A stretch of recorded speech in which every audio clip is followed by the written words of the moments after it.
ఇదేంటి ఇక్కడికి వచ్చింది?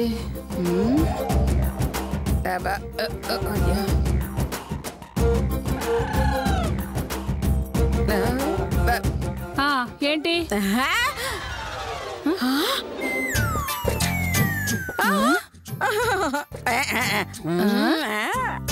ఏంటి ఏముంది అక్కడ?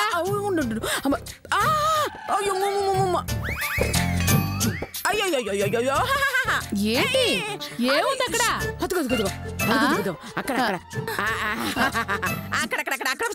గుండ్రంగా ఉందా? ఏంటది?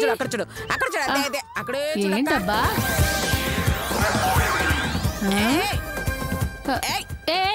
ఏముంది అక్కడ?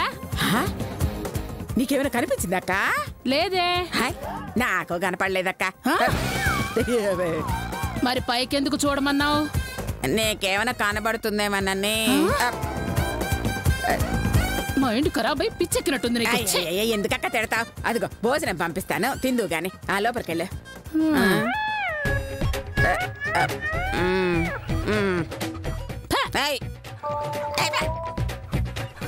ఏం చేస్తుంది ముషిల్ది? ఏమీ అర్థమై చావట్లేదు.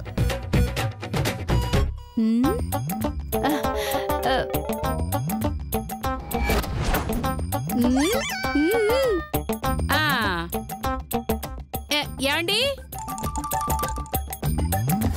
రండి. ఏంటి? మిమ్మల్ని జైలర్ గారు పిలుస్తున్నారు. అలాగా?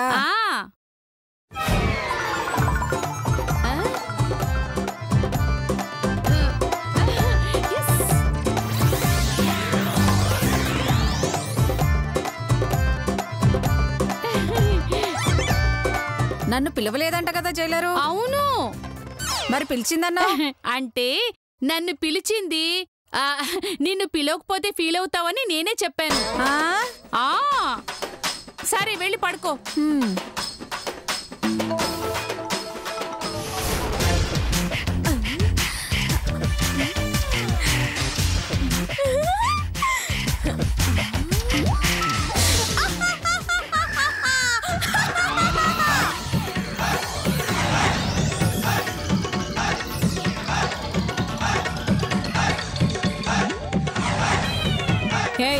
లోపలికి ఎందుకు వెళ్ళావు?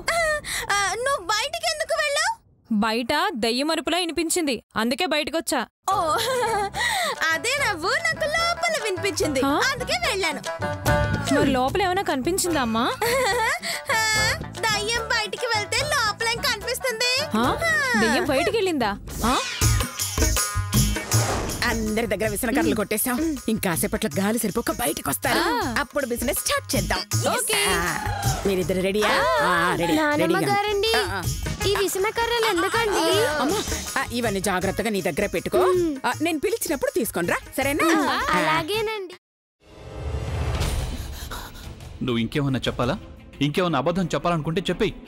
నేను చూడాలనుకుంటున్నాను నన్ను మోసం చేయడానికి నువ్వు ఎంత నీచానికి దిగజారగలవు అని. ఎందుకు ఆలియా, ఎందుకు నువ్వు ఇలా చేసావు? నీకు తెలుసు కదా నానమ్మ తర్వాత నీ ఒక్కదానిని కదా నేను పూర్తిగా నమ్మేది. ఏమన్నావు నువ్వు? ఈ మధ్య అన్నిటినీ మర్చిపోతున్నావా? అది చాలు. వాటిలో ఉన్న శక్తి విషయాన్ని గ్రహించి మనకు వివరిస్తాయి.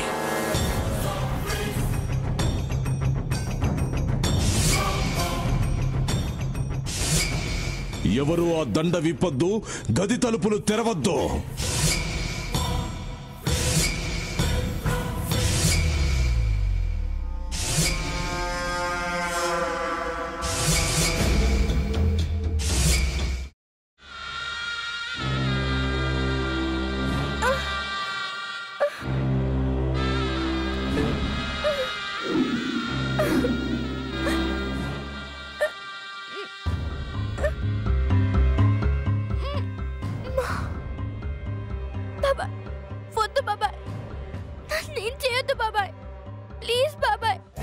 నీకు నిజం తెలిసినప్పుడే నా ఆలోచనలో నువ్వు చచ్చిపోయావు. ప్లీజ్ కొంచెం తినండి. భీమారావు గారు మీరా? ఇగో మీరా కాదు సక్కుబాయ్. అవును మీ పనామే లేచిపోయిందని చెప్పి కంప్లైంట్ ఇచ్చినావు కదా. రేయ్, ఆయన కంప్లైంట్ ఇచ్చింది లేచిపోయిందని కాదు, కనిపించడం లేదు అని. అట్లానా? సరే మేడం. ఇడియట్. ఆ వంట మనిషి పేరేంటన్నారు? రత్తాలు మేడం. ఏం పెద్ద మంచి, నీ వంట మంచిని కూడా మేడం అని పిలుస్తావా? రేయ్ హాఫ్ బ్రెయిన్,